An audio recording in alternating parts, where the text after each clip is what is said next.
৮০তম স্বাধীনতা দিবস এই দিনটিতে ভারত বাংলাদেশ সীমান্তে কর্তব্যরত বিএসএফ জওয়ানের সাথে শুভেচ্ছা বিনিময় করলেন রাজ্যের সেচ ও আদিবাসী উন্নয়ন দপ্তরের প্রতিমন্ত্রী জুয়েল মুর্মু।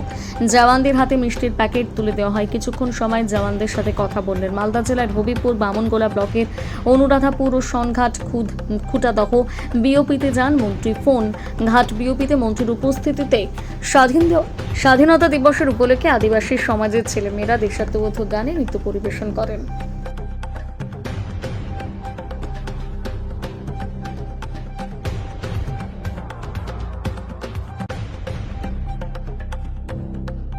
প্রত্যেকে কৃতজ্ঞতা নমস্কার ধন্যবাদ জানাই।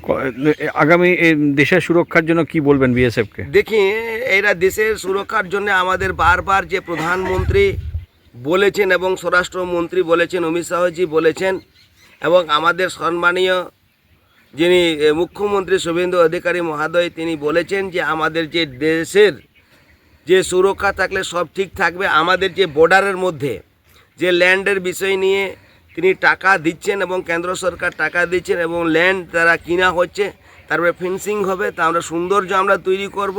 আর সৌন্দর্যের মধ্যে দিয়ে তারা সৌন্দর্যভাবে গাড়ি ঘোড়া যাতে চলতে পারে, তারা সুন্দরভাবে ডিউটি করতে পারে, কোনো অনুপ্রবেশরা যাতে না ঢুকতে পারে, তারা একদম এই ব্যবস্থা নেবে। ঠিক আছে।